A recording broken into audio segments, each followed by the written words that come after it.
Hello and welcome everyone to Red Planet Live. I am your host, Ashton Zeth. I am elated to be hosting the Mars Society's podcast and leading the conversation about human exploration of the universe and the future settlement of Mars. As a longtime space enthusiast, I am passionate about STEM education and making humanity an interplanetary species. So thank you everybody for joining today and supporting Red Planet Live. Now, before we kick off the conversation, I have just a couple Mars Society announcements that I want to mention. The first is that the Mars Technology Institute, MTI, has launched the Mars Against Hunger Prize, which is a global competition to develop innovative food production technologies for sustaining human life on Mars.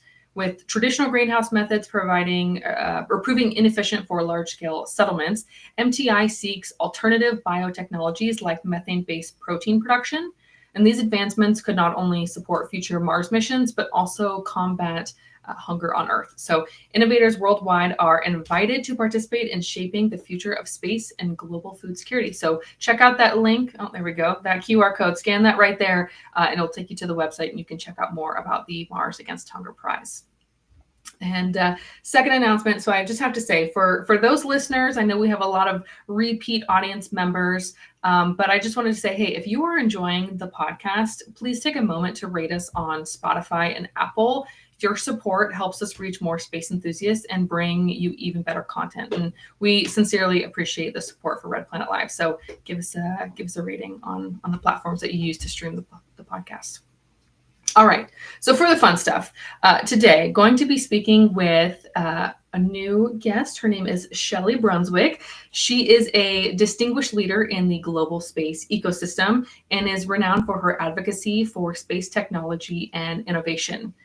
She is a former U.S. Air Force officer and former Chief Operating Officer of the Space Foundation. She is now the CEO and founder of SB Global. Shelli bridges the space community and the broader public, fostering collaborations that drive the industry forward. As a prolific keynote speaker and author, she engages audiences on leadership, career success, and the practical applications of space technologies. Shelli also works with global think tanks and contributes to initiatives shaping the future space paradigm. Her support for underrepresented groups has earned her recognition, including as one of the top 100 women of the future in emerging technology and recipient of not one, but 2 Lifetime Achievement Awards. Shelli was also included in the 100 Voices of Our Planet, an initiative of the United Nations Environment Program, recognizing individuals for their contributions to sustainability and global environmental challenges. Shelli, thank you so much for being here today. Well, thank you so much for inviting me. I'm excited to join you on the Red Planet. So excited to be chatting with you. And, you know, with your background, I know this is going to be a great conversation. I'm excited to learn from you today. I think it'll be very mutually beneficial to both of us. I look forward to learning from you as well. Well, thank you. Well, we always start each segment of the podcast with a segment called Question of the Day. There's no right or wrong answer. It's just meant to be an icebreaker, and we love to see what people put in the comments as well. So today's question of the day is, would you rather take a vacation on the moon or a space station? Ooh, do I get to answer that too? Oh, yeah, of course. Yeah, I want to hear you. Okay, well, I'm looking forward to seeing people's responses. And when they respond, if you put in the comments where you are, because I can see that, and that'd be great to see where everybody's at today on planet Earth and where you want to take that vacation. I think initially I would look at a space station just because that's more near term. You could do that right now. You could go with SpaceX. You could go to the International Space Station. Private astronauts have done that from Israel and other countries. So I think near term, that would be the easiest and fastest way to take an off-planet vacation. And then obviously longer term, in the next few years, we could look at something maybe going around the moon, maybe not landing on the moon yet. And then hopefully in the next 5 to 10 years, you could do it to the moon. And then obviously we know we'll eventually be able to go to Mars, but that will be not just a vacation. That's going to be a long trip. It's a long journey for sure. I love the practical answer there. You know, you're thinking about timeline, you're thinking about like logistics, how do we get there, where do we go next? I love that answer. So starting with the space station, then the moon. I would say I'm that military officer. You got to think practical, you know, logistic wise. What can I do right now? What can I do long term? That makes complete sense. I expect nothing less from that answer. I would say for myself, I went straight to like the surface of the moon. I want to be able to follow in those footsteps, of astronauts like, Neil Armstrong, Buzz Aldrin, and ending with, Gene Cernan. So getting to walk on the surface and kind of bounce around, I think would be fun. But I like your answer about the space station, and maybe that would be a close second, because obviously you could go a lot other locations than just the surface of the moon. So let's see. We're going to see if there's a couple comments here. I want to see what some of the others are saying. We'll pop one on there. So Bill Carton, he is one of our Mars Society ambassadors. So we're going to show his answer there. Okay, he said moon can be limited in time with a quick emergency return capability. I like your answer there, Bill. Oh, yeah, another one for him. There we go. He means low Earth orbit. Okay, we got a couple there. The practicality that we could go to the ISS now, like you could get on a rocket and go, is realistic. The ability to go to the moon, not so much human form, but we're sending a lot of great things there. My good friend Ben Haldeman is sending stuff for LifeShip. So there's a lot of things that we're sending to the moon to start that process of what it would be like to have a colony, settlement on the moon. Will we be on the planet, on the moon surface, not a planet, but on the surface, or we'll be in a lava tube. So there's a lot of logistics to figure out with that. Of course, as soon as we have Gateway, you could always go back and forth and stay on Gateway and just go down to the moon and come back. So lots of fun things we can talk about the moon tonight, if that's the way our conversation goes.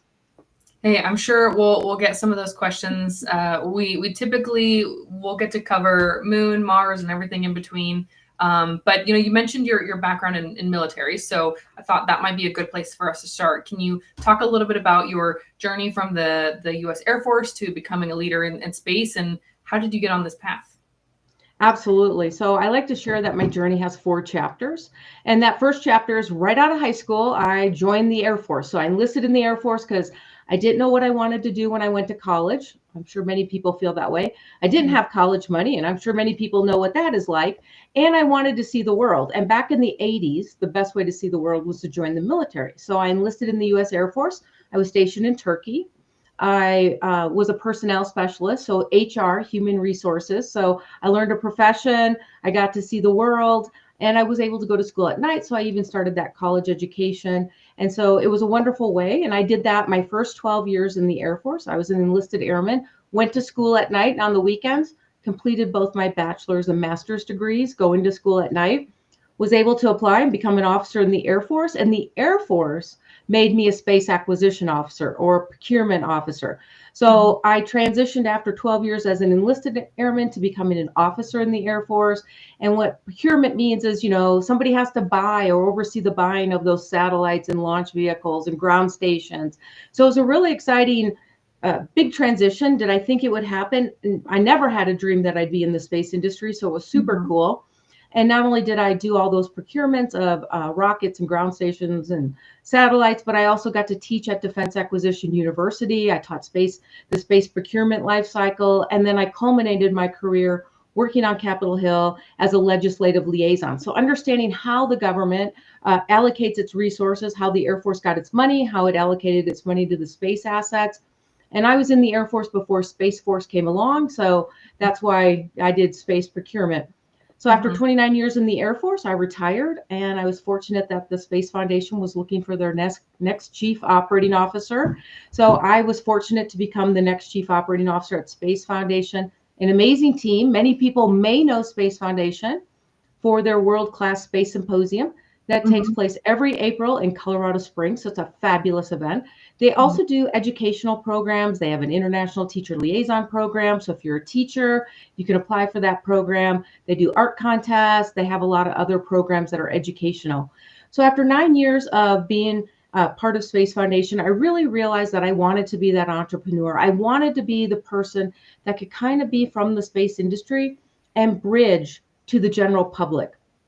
Be that communicator. So I retired or resigned, or however you do that. I retired from the Air Force. I'm not sure how working in the civilian world works, but I left Space Foundation after 9 years, and then started my own company, SB Global LLC, where I'm doing a lot of outreach and education, less about formal education K through 12, but more about educating the general public, how space impacts our daily lives, how going to Mars, you just talked about the need for food. And a lot of people may not realize that, everything we figure out that we do on Mars for food, we can use that here on Earth for food. So it has a real benefit from the moon, Mars into Earth.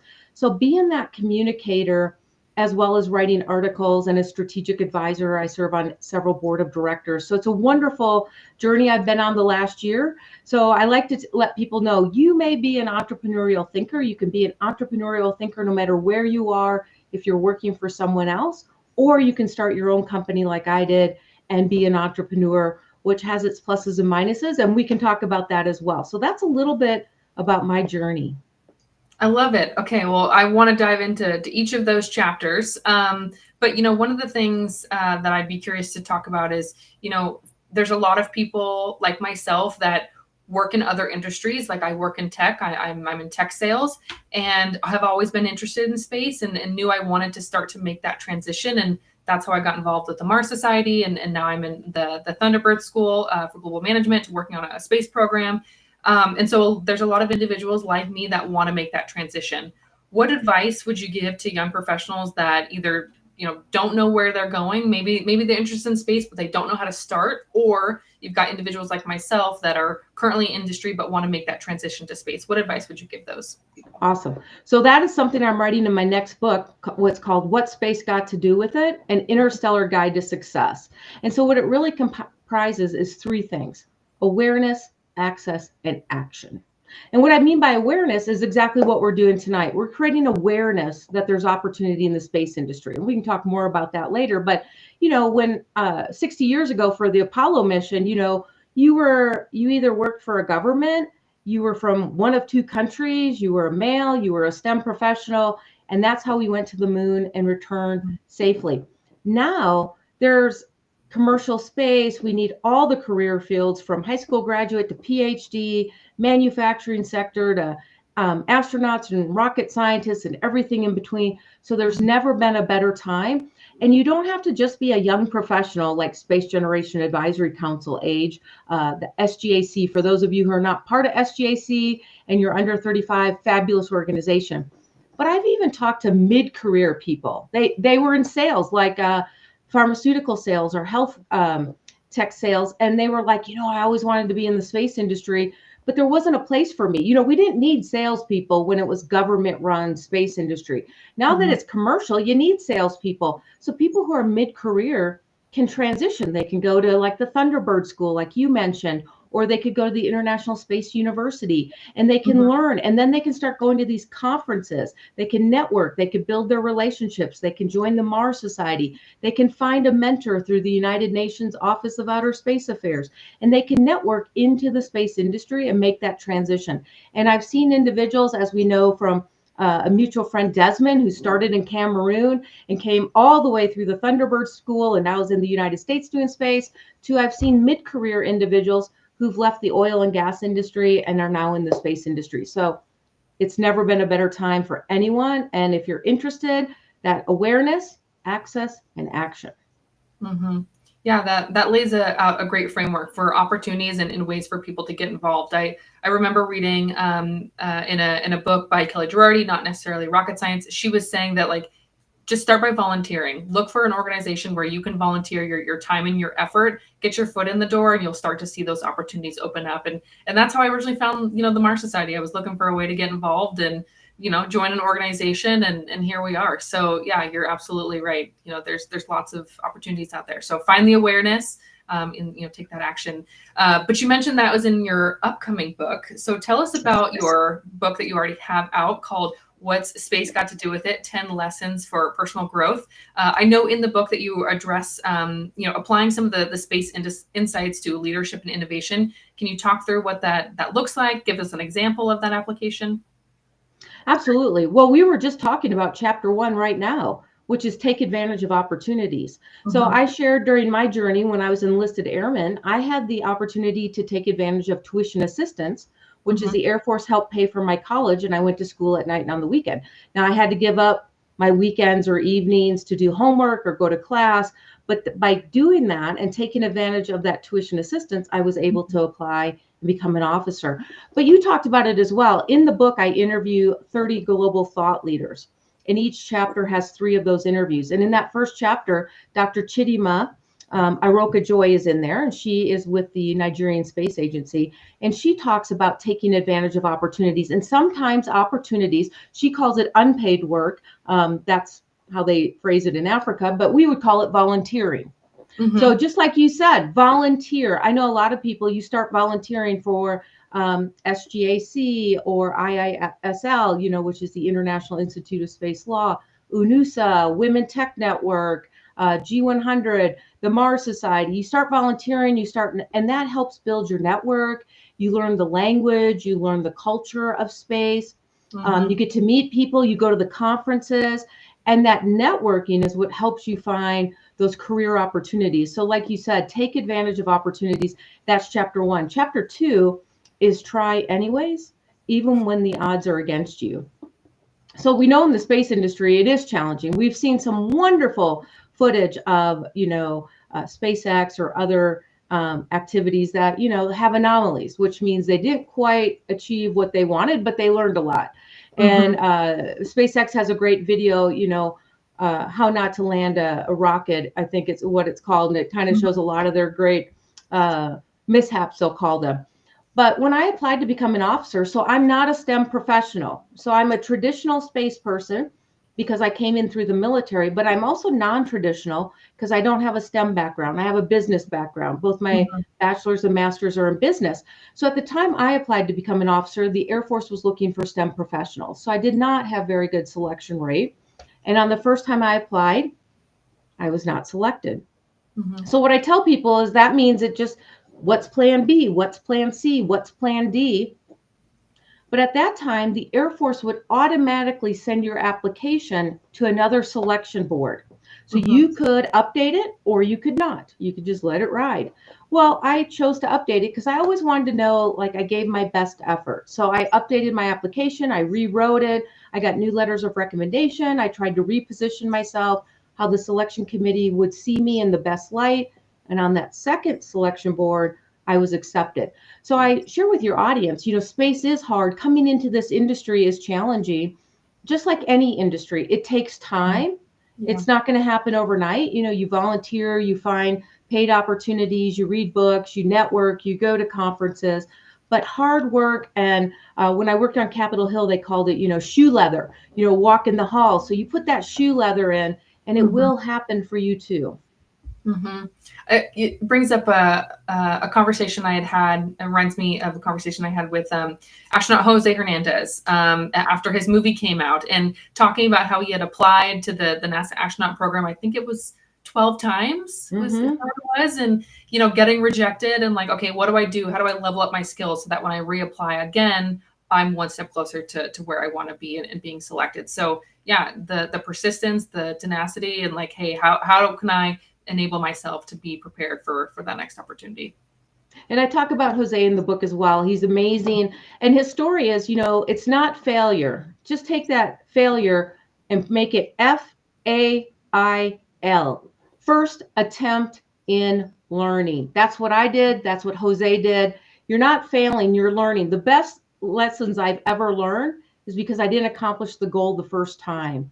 So just keep learning. And as we see with technology today, we need to be lifelong learners. That's in the book as well. We need to continue to learn, reskill, upskill, both formal, like you at Thunderbird, as well as informal opportunities. You know, some of the lessons that are in your book, I think, are going to be applicable to a lot of people that are listening. What inspired you initially to write a book? Well, what inspired me is twofold. The first thing is I've been a mentor for many years, and I would have proteges say, you know, after we do a mentoring session, they'd say, oh man, do you have a book? Do you have this written down somewhere? Or I'd do a speech and people would say, oh, do you have this written down somewhere? And I didn't.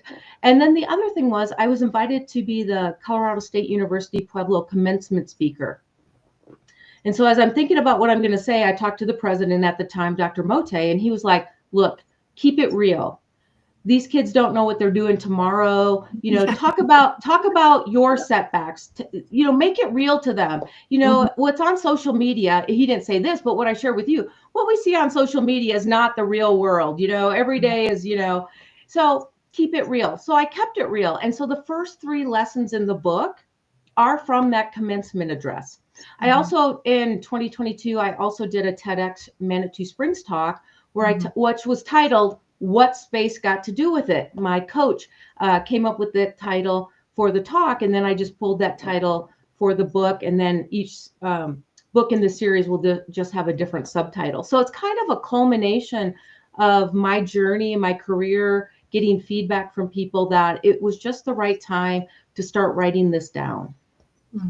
Okay. And so you're working on your next book as well. So what exactly is that one going to cover, and when can we expect that one to come out? Awesome. So as I shared, that one's called An Interstellar Guide to Success. And that one's going to be, I'm going to talk about you're going to get the 10 lessons, and there's lots of good things in there. It's not only the stories, but it also has the last part of it is called Turning Insights into Action. So it gives people real tangible things they could do next. Just like if you were talking to me in a mentoring session, here's what you could do next. Here's some things you could do next. So it has real application. The next book is really called An Interstellar Guide to Success. So it's really about how do you as an individual or a company accomplish your goals. And so it has those 3 main pieces, which is awareness, access, and action. So that first piece, awareness, is what we're doing now. People have to be aware. What do they want? It's easier to find things now than ever before, but also get lost in the internet. So, being focused in your awareness and creating awareness. And that's what we're doing tonight with this podcast. The book, all of these are building awareness that there are opportunities for you, whether it's in the space industry or another industry, because I also promote technology as well as entrepreneurship. There's lots of ways to find your path. That second one is access points. How do you find access points? Well, you found one through the Thunderbird School, or International Space University has access points, or getting a scholarship to the International Space Congress. For some individuals, the only way they could go to those type of events is if they got a scholarship to be there, or they win an award. Because if you win an award in an emerging space country, that award, you're going to be on national TV and you're going to get accolades, but you're also going to build more awareness in your community and country about the space industry. You could also join like NASDAQ Entrepreneurial Center. So if you're an entrepreneur, you could find these access points. And then that third step is taking action. And that includes training, networks, and mentoring. We talked a little bit, formal and informal opportunities, whether you're just reskilling, taking a class, reading a book, watching a webinar. So there's lots of ways to continue to be a lifelong learner. You can join those networks. We listed a lot of those as well. And then you can find a mentor. Many times mentors can help you leapfrog to get to that next step a lot faster. So that's what the next book's about. And hopefully we'll have it out. I'm gonna try for World Space Week. There we go. Okay, perfect timing. You mentioned a lot about mentorship and being a mentor and wanting to mentor others. What's the best way for somebody to find a mentor? Like, what if you're somebody like myself that I'm in the program now, so I've got those connections, but say I didn't have that and I'm somebody that works in a different industry and I want to get into space. How do I find a mentor? I think there's a number of ways, and there are those formal programs like right now the United Nations Office of Outer Space Affairs does not have a formal mentoring program for space for women, but it still has the women listed that have been mentors in the past. So you could always go to that website, see if there's somebody that might be akin to what you're wanting to do. And although it says space for women, it's open to men and women mentors as well as proteges. There's also Women Tech Network. So if you want to be in the technology industry, the entrepreneurial industry, open again to men and women, both mentors and proteges. Space Generation Advisory Council. So what I would say is, again, it can start with that awareness of doing that Google search, find a mentor, and see what you can find. And even on LinkedIn, sometimes people reach out on LinkedIn. You can't mentor everybody, but I do try. If somebody sends me a quick question or asks me something, I definitely will give them those tips like, hey, try this or check that. So sometimes you can just reach out to somebody and ask them, can I have 15 minutes of your time? I'm really trying to do this. Or like you said, one of the best ways to get mentoring is volunteer for one of those organizations that you think you want to join. And you'll find people who will just give you ideas and insights without it maybe being formal mentoring. Maybe it's more informal, but you'll learn a lot from that as well.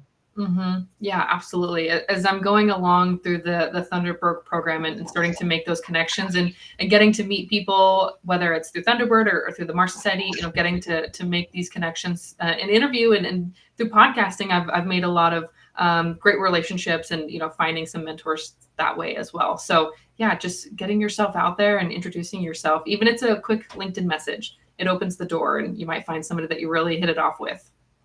Absolutely. I get the, like I said, I check my own LinkedIn. I don't have an EA doing that. And I will answer, again, I ask people be realistic because LinkedIn is secondary email, but I do actually go through all those. I try to go through weekly. And again, it won't be a full-on mentoring session, but it might give you some ideas of some websites you could check or some other individuals that might be able to help you. But LinkedIn is a great tool. Yeah, absolutely. I think that's a great place to start. If you don't know where to start, go to the place where there's a lot of professionals, and LinkedIn is a good place to do that. Well, I was curious to hear a little bit about your insights. So we talked a little bit about your 4 chapters of your life, and now you're at the stage where, hey, I'm an entrepreneur and I'm doing these different business ventures now. But I'm curious to hear your opinion about the transition of the space industry from traditional military government-led. We're starting to see more commercial companies like SpaceX and Blue Origin and Rocket Lab and et cetera. We're starting to see more of that. How do you see us balancing the evolution between the public sector to the private sector? So again, I think for your audience, most of them probably know that, during the Apollo era, it was 2 countries in a space race, government workers, they were STEM professionals, primarily male. Yep. So here we are 60 years later, and the government is now seeing space as a service. So up until the commercial crew legislation that authorized SpaceX and Blue Origin to start creating commercial rockets, the government did all of the rockets. They built them all, they managed them all, and they did all of that. Now the government is getting out of that. They now see launch as a service. They're going to create a payload, which is a satellite. They're going to select the launch vehicle that can provide the service to get it into orbit. So as they got out of that business, that cleared the commercial opportunity to allow commercialization. And as we know, SpaceX came in and drastically lowered the cost curve.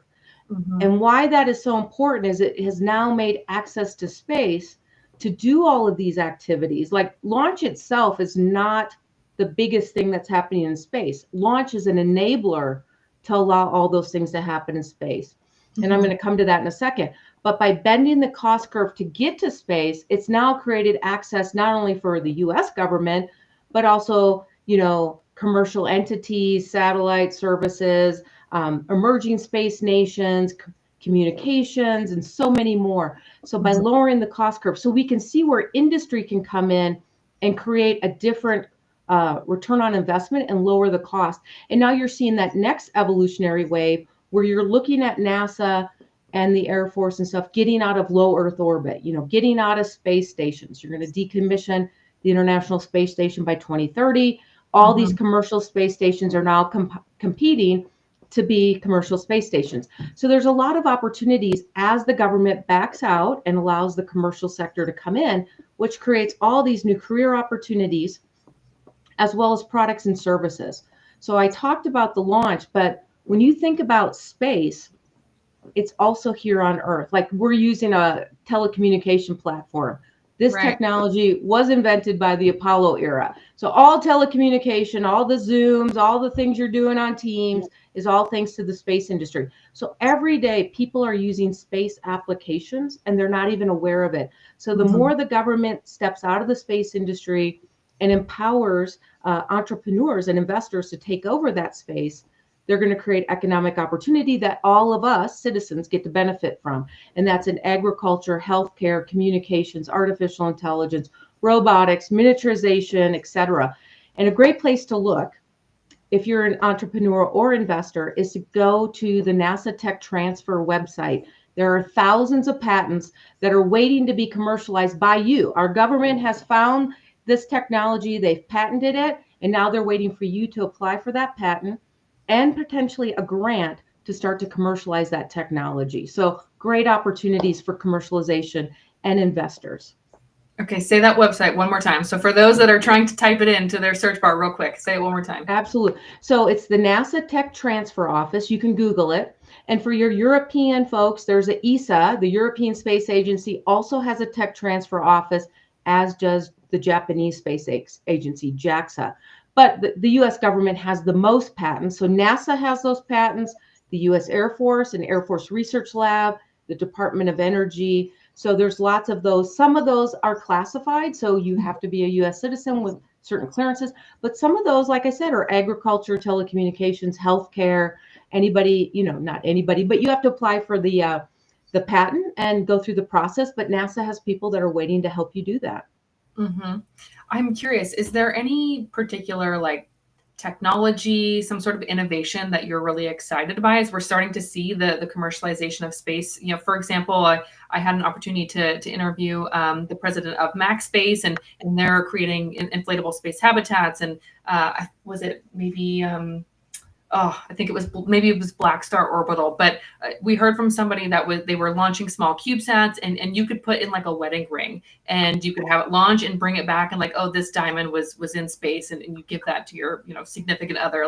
Those were some cool things that I hadn't really thought of. So is there something particularly that you're excited by? I'm really excited by healthcare innovation because it takes a long time for healthcare applications to come to market. People are waiting with these diseases, and one of those is done by Dr. Nicole Wagner. She runs Lambda Vision. And while she was getting her PhD, she was looking at individuals who go blind as they get older with macular degeneration. There is no cure for this.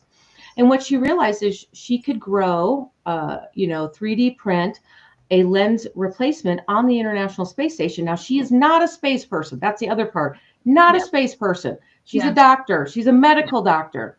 But she realized by doing her business case, it made more sense to 3D print that protein layer in microgravity, and then have it come back to Earth and then use it in human eyes. Now, it's going through the FDA processes. NASA is working with her, Space Tango. But I think that's the most exciting part, is that everyday citizens, and again, Dr. Nicole Wagner is not an everyday citizen, but she's a doctor who wants to find a cure to help people that go blind with age-related disease. And this is an opportunity to help bring sight back to millions of people around the world. And it just happens to be the best return on investment is to manufacture it in space, in microgravity environment.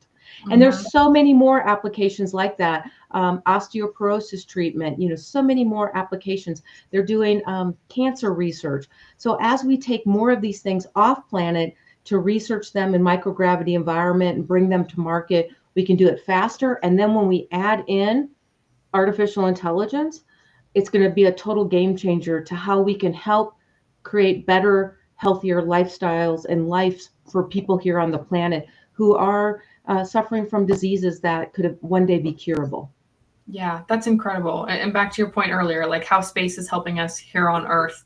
Yeah, that's really exciting. Tell us the name of that organization again, the pharma company.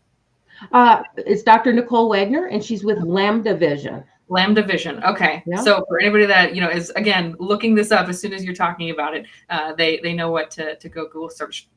But you mentioned artificial intelligence. So let's pull on that thread a little bit. As I mentioned, I work in tech, and of course, AI is the big buzzword and everything tech related. How do you see AI helping with the space industry? Well, I think AI is really exciting. There's a number of things. One, we can think about as we look to the cosmos, we can use artificial intelligence. We have the James Webb Space Telescope that's helping us see back to the earliest moments of the formation of our galaxy. And to process that data, artificial intelligence can do it so much faster. We can see satellite information that's coming off the satellites that artificial intelligence can process so much faster and provide answers to humans in the loop. So it's a really exciting time as we explore beyond planet Earth. We're already using artificial intelligence on Mars. We've got the Mars rovers. They're doing autonomous actions already. artificial intelligence, autonomous actions, without a human in the loop. They know what to do. They know to go into safe mode. They know how to determine drilling and things. So we're already using some of that AI as we continue to explore, but it's going to even get better. And then the other exciting part is, how do we tie it in here on Earth? And like I said, one of those exciting areas that will really have leaps and bounds is in the healthcare application, because right now it can take 10 or more years to bring a new pharmaceutical to market to ensure it's safe, it's healthy. When we think about the different cancers, doing cancer research, actually finding a solution to cancers and treating them. So as we take artificial intelligence with space technology, it's just going to really create an amazing new world, and I'm excited for it. And and I'm going to say, I know a lot of people have pluses and minuses about AI, but I think AI is going to be an enhancement to jobs. It's going to help us all be more productive. And the only people who are going to be replaced might be the people who don't want to learn how to use artificial intelligence. I'm hearing from people. One of the I have an article coming out in Forbes Technology Council in the next day or two on the future of work, and I even talk about how at Lowe's, the hardware store where you go, Lowe's, like Lowe's, Home Depot, Lowe's, they are partnered with NVIDIA. So we all know NVIDIA from chips, which, by the way, part of the chip technology comes from the space industry. It's all in the article. You'll read it. But NVIDIA is now helping Lowe's with artificial intelligence. They've got sensors in the stores. They can tell when a customer is looking and an associate might be somewhere else. They alert the associate to go help the customer. So, how many times have you been in a hardware store and you can't find somebody to help you? Now the artificial intelligence will let the Lowe's associate know that you're looking for something. They're going to come help you. So we're integrating artificial intelligence throughout every industry, whether it's in the space industry or brick and mortar stores where we go to buy some nails. Artificial intelligence is going to be part of all our lives. And like I said, it's just going to help that Lowe's sales associate be a better customer service, because they know their customers in aisle 11 and they were in aisle 24. So it's just going to help us do a lot of things better. That's a really cool, practical, like everyday application. Go into Lowe's and you're trying to find something. If I can't find something, I'm usually on my phone on the website looking up like, what aisle is this on, rather than going and ask for help. So, hey, if somebody knew that I needed that help, they could see where I was at on which aisle. Hey, maybe I could find those nails a little bit faster. Let's see. Well, I don't think I said it because we jumped right into conversation, but if you have questions, please submit those in the chat. I do have one so far that I wanted to read, because we were just talking about the commercialization. So the question is, given your expertise in space procurement, what do you see as the next major opportunity for commercialization in the space industry? Well, that is really exciting. I think there's a lot of opportunities. As we look to what can NASA get out of, I'm going to start with that. We know, similar to rockets, where they started putting out all the contracts for the launch vehicles, and then you had SpaceX and Blue Origin and so many on and on. Now you've seen contracts for space stations. And you can see a myriad of contracts that they've given to multiple organizations, so that they have several different space stations, because as they look to decommission the International Space Station, then you're going to look at commercial space stations. And like right now, the International Space Station is super busy, right? You're doing government experiments, there's activities the astronauts have to do, and then there's these other experiments they do for the National Laboratory, the ISS National Lab. And so they're pretty maxed out. So I just talked about pharmaceuticals and all these other things. There's not a lot of room for that on the International Space Station. So as you look at these commercial space stations, you're going to look at being able to take a lot of this activity off, research, healthcare activities, into microgravity environment. That's really going to benefit life on Earth. So I think that's the next big wave, is the government kind of pulling back out of low Earth orbit and allowing that to be more commercial as we look to go onto the moon and then on to Mars, which is where NASA and other space agencies can be focusing their activities to help us get to that settlement on the moon, and then eventually, how do we get a settlement on Mars? Speaking of the settlement on Mars, obviously Elon is a big proponent. He always wears that Occupy Mars t-shirt. and he's kind of leading that wave. I know, like from a NASA perspective, they were focused on SLS and the Artemis program and getting humans, the first woman, first person of color, back to the moon. But Elon is like, no, we need to go to Mars. What do you think is the gap from a entrepreneurial, from a business perspective? Where is the gap to get humans to Mars? Obviously, you've got government regulation in there, but Elon seems to be leading that charge. How are we going to get there from a business perspective? Well, Elon's leading the charge and he's doing parts of it, right? Tesla is really a battery, because we know that the current batteries and battery storage that we have is not going to work on the moon or Mars long term. We're going to need different kinds of battery and battery storage. So that's part of what he's working with Tesla and Solar City and SpaceX. So he's looking at getting us there, and maybe how we look at the energy and energy storage challenges we're going to have. We're probably going to have nuclear too as well. So it's solar's just, the challenge of solar on Mars especially is difficult, because you're so far from the sun, plus you have these big dust storms. Right. So there's a lot of challenges, and those are the things that we would really have to dig into. Whereas the moon, we have a really good understanding of the moon, although moon dust gets everywhere, gets into everything. There is a company that's kind of working on that. We have a better understanding of the moon, what it would be to go to the moon and go back and forth to the moon. A lot easier. Again, easier is a relative term. It's still very hard. Let me make that clear, but easier. The moon, on the other hand, has so many other challenges beyond just what Elon wants to resolve, which is the rocket to get us there, and maybe energy and energy storage. You even talked about it. How are we going to grow food? The other challenge is the human factor. We're human beings. We were born and raised on a planet with gravity and a shield that protects us. We have an atmosphere. Once we leave the protection of Earth, we are exposed to cosmic rays, the solar winds. Without gravity, we've seen women develop exponential osteoporosis in space. Men have problems with their eyes. There's a lot of challenges. Your fluids in your body have a challenge without gravity. And I recommend you have Dr. Vanessa Farsadaki on a future call, because she is the mother of astromedicine. She's also an alumni of yours. So through Arizona State University, absolutely. She went through the Thunderbird program as well 2 years ago with her husband, Carlton Johnson, who is the chairman and CEO of the National Space Society. So she will tell you all about the challenges of human beings living off planet. So getting there, we can probably get there, staying there and raising food and having a reliable energy source. And can we live there for multiple years with a reduced atmosphere and all of those things? Those are some things we really have to better understand.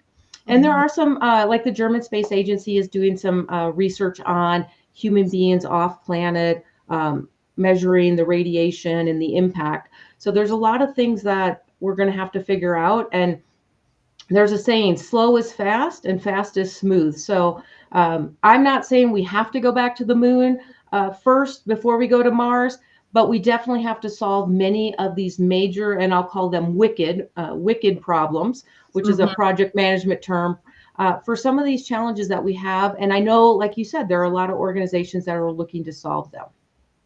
Yeah, absolutely. I mean, obviously, the Mars Society launched the Mars Technology Institute, and MTI is working on addressing the food problem. But the Mars Society owns the Mars Desert Research Station, which is an analog facility, and at MDRS they are currently growing different plants, like tomatoes specifically, in the Mars regolith simulant, to try to simulate how could we grow plants on Mars, because obviously food and feeding the humans that are there is going to be a major issue. And in addition to, like you said, energy, that's going to be another concern as well. So there are organizations that are currently working on that. But getting there, like you said, is not the only problem. There's a myriad, a whole other list of things that we have to solve to get humans there. And other than going there to say you've gone there, what do we want to go there for? What's our passion? Like we know with the moon, there's a lot of things that we can do on the moon. There's helium-3 that can be mined. That's energy. We know the moon has, water so that we can create rocket fuel. We have water. Mhm. We can create oxygen. Yeah. Once the biggest expense is getting off the planet.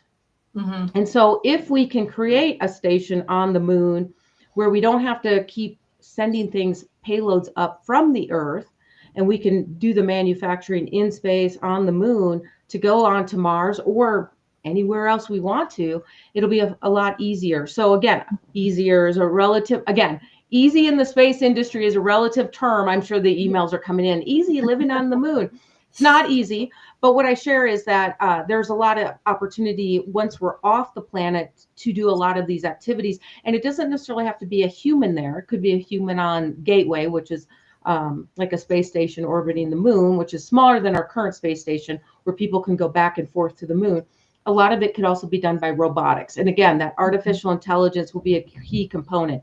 So I'm not saying we have to go to the moon before we go on to Mars. But the moon could be a good stepping stone to go on to Mars and beyond. Hmm. Hmm. Well, I love what you mentioned. You've talked about like, hey, I'm not a traditional STEM person, but like I have that background in the military, and that's helped me as I've gone on this journey to working and leading in space. I'm curious, to learn from you, like, what are some top leadership lessons from businesses, or lessons that the businesses can learn from the space industry? It goes both ways. The space is helping Earth, but Earth is obviously helping the explore space. So what are some of those lessons, leadership or innovation lessons, that businesses can learn from the space industry? Well, that's so great. I do have another book in this series that's going to be called Out of This World Leadership. So I'll tell you a little about that, and then I'll come back to the other part of your question. The three main things that's in Out of This World Leadership that leaders of today and into the future need to be is inspirational, authentic, and have gratitude. Now, I'm not saying space leaders have the cornerstone on those attributes, but obviously if you're in the space industry, you're inspirational, right? You're putting a vision out there, you're sharing where we're going, you're bringing people into the vision. You're not just telling them we're going to the moon and Mars and Jupiter. You're giving them where we're going, and then you're helping them figure out how we're going to get there. So it's inspirational is critical. Mm-hmm. Authenticity. How many times have we heard somebody come on a podcast or a news and read talking points, or at a conference they're just reading their script? Mm-hmm. In today's world, we really want people who are authentic. I can't really read the screen because I don't have my glasses on. I'm totally authentic with you at the moment. There's no scripting here. It's people want to know that what they look you in the eye and you say what you mean, and you mean what you say, and you do what you say you'll do. And so it's really important to be authentic. And authentic also means being trustworthy. So we talked a lot about artificial intelligence and the impact on jobs, and I keep coming back to that. And it's critical for leaders, not only in the space industry where there's already technology, but in every industry. I highlighted Lowe's. It's important. And I heard this story from the Lowe's CEO. So this wasn't something I read. I heard him give an interview talking about how they're using artificial intelligence in the Lowe's stores. Here is an out of this world leader right here at Lowe's, because he's inspirational. He's talking to his employees and he's telling them authentically how we're going to bring artificial intelligence into our stores and help you do a better job and help us serve our customers better. And then that last trait is gratitude. How many times have we heard leaders get out and they're grateful for everything they have? I worked for an amazing leader in the Air Force, Major General Al Flowers. He was the longest serving airman in the United States Air Force, started as an enlisted airman, retired as a 2-star general. And he always started every speech, every time he talked, with gratitude, thanking people for everything they have done. And I share also, I interviewed in my first book, the book you can buy, Machiko Gozen, who is a female samurai warrior. And she says, we're standing on the shoulders of all our ancestors. None of us are where we are today.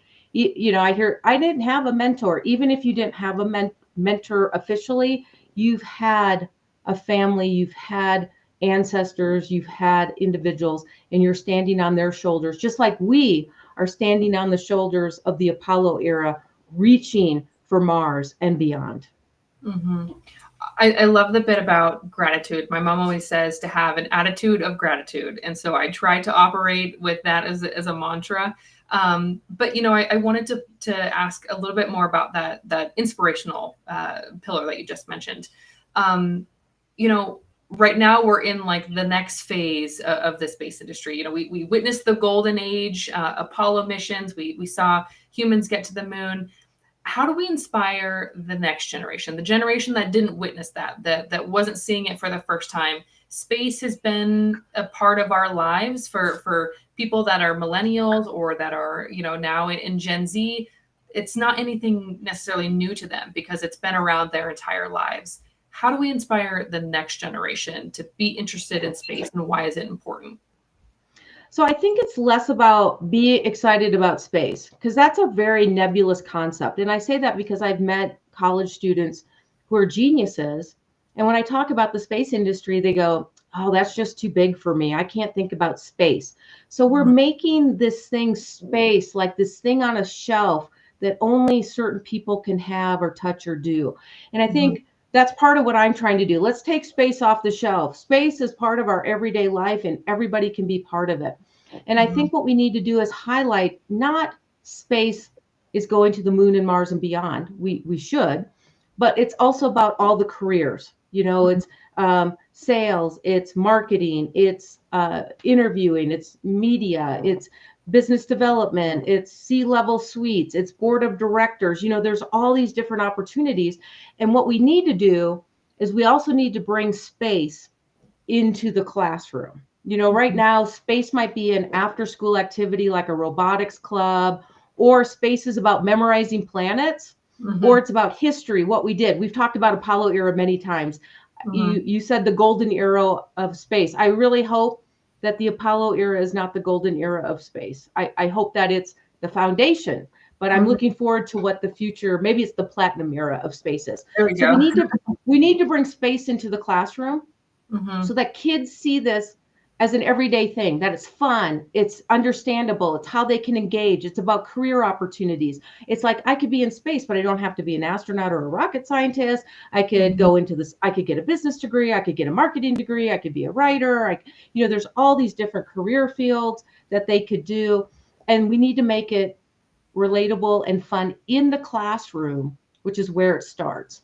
And I think that's what's really important. So for your audience, your teachers out there, there's lots of free material with NASA and other organizations where you can bring space into the classroom with some hands-on activities. For parents and grandparents, you can take your kids and your kids' friends to a science center or museum, or go looking stargazing. And for community leaders, if you're running a company and you're in the space industry or space adjacent, right? Maybe you're not building the rocket, but you're doing other activities that relate to building the rocket. Maybe you can have student field trips come through. You're a meteorologist. Maybe you could have students come through because, we're getting all our weather from satellites, really understanding the weather. Plus, how does the sun's weather and solar weather impact the earth weather? And so, can you bring student field trips through your company? Can you sponsor some student field trips to activities? So there's a way for us as individuals to make space really tangible and inspire that next generation. 100%. Absolutely agree with you.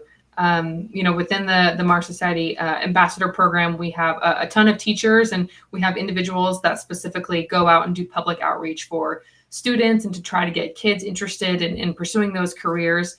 And that's something that I've tried to emphasize when I go on those speaking engagements and talk to kids, that like, hey, you don't necessarily have to be an astronaut. There is a lot of other jobs and opportunities out there. And it's not just being, a scientist or an engineer and being an astronaut is the only job. There's a lot of other opportunities. And that's something I wish that I had known as a child. Maybe I would have pursued space a little bit earlier if I had known that I could mix communications and business, as what my background is and what I'm interested in. How could I mix that with space? If I had known that a little bit earlier, hey, maybe I would have, been a podcaster a lot earlier than I started. But I think that lesson resonates with a lot of people that are listening, a lot of our ambassadors as well. Absolutely. So I think it's important, and I appreciate all that the Mars Society is doing to help elevate that. and bring that level of engagement, hands-on activity, and making learning fun.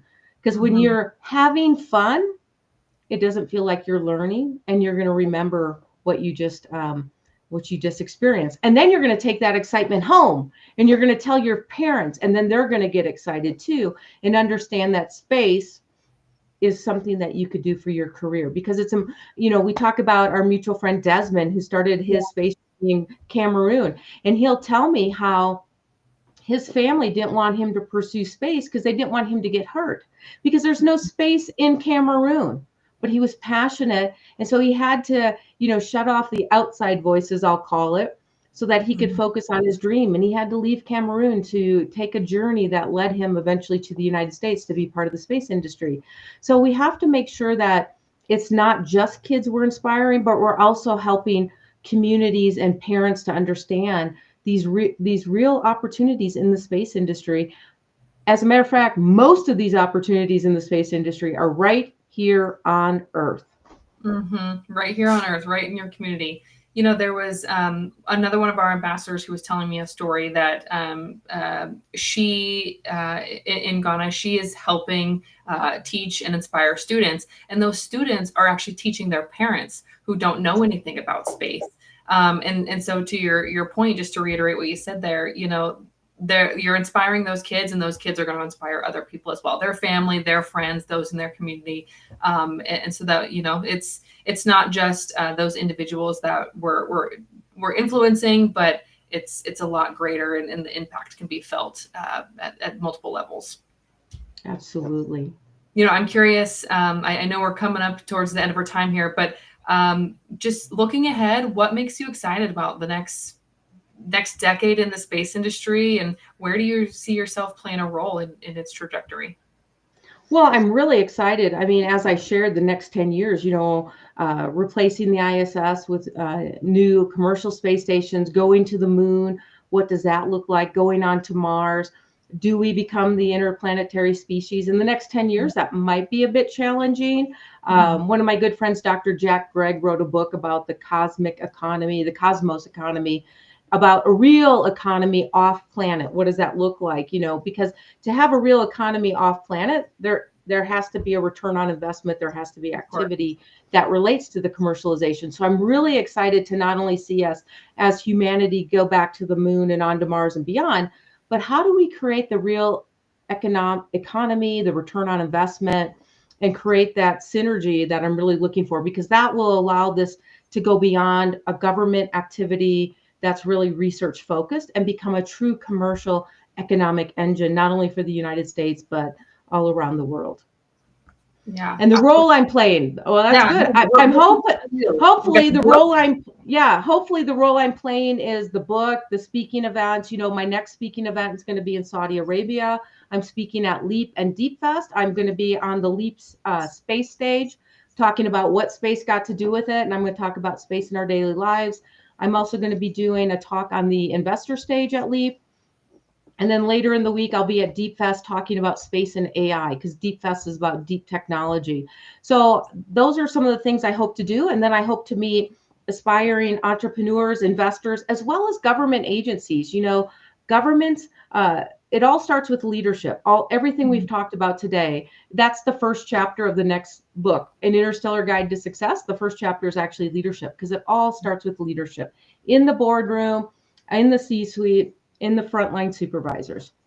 And so it's going to be those politicians, just like here in the US. President Kennedy said, I have a dream that we will put a man on the moon and safely return him to Earth. He was a politician who said, this is what we're going to do. Congress created the legislation that allowed for SpaceX to become a company and have commercial rockets, and all the other companies. So it really takes emerging countries that want to be in the space industry. It starts with their governments taking that leadership role. And that's where I can tie in as a strategy advisor, whether it's on the government side or the commercial side, helping to create the strategy for what's best for each of those emerging space nations to be part of the collective of the space industry, because the United States cannot do it all alone. It's very expensive to go to space. We need partners and allies to go with us. And so how do we help to unlock those partners with us? Mm-hmm. You've got a lot of exciting things coming up and books and talks. And how can people stay up to date on what you're doing? Where can people go to find more information? Absolutely. Well, I do have the Shelli Brunswick website, so you can go to shellibrunswick.com. So that's one good place. The other one we talked about significantly is LinkedIn. I post everything on LinkedIn. The books and all the speaking events are also on the website. So I look forward to seeing you and everyone else around the galaxy. We absolutely will. And we're going to keep tabs on what you're doing. Well, Shelli, thank you so much for being here and for speaking with me. It's been a pleasure, and I've learned a lot, and excited to see what you do next. Thank you. And I'll be watching you as well, because we're all in this together. As the Maori of New Zealand say, we're all in this together, and we're all on planet Earth. We're all on this big rock that's already in space. So we're already in space looking to push out to go to other planetary bodies. I love that. That's a great place for us to finish today. Again, thank you so much. Appreciate everybody that tuned in. Special thank you to our executive director James Berg, our PR director Michael Stoltz. Thank you everybody who joined in the conversation, who participated and asked questions. We appreciate you. But we're going to finish today like we always do. The best is yet to come. Thanks everybody. Thanks, Shelli.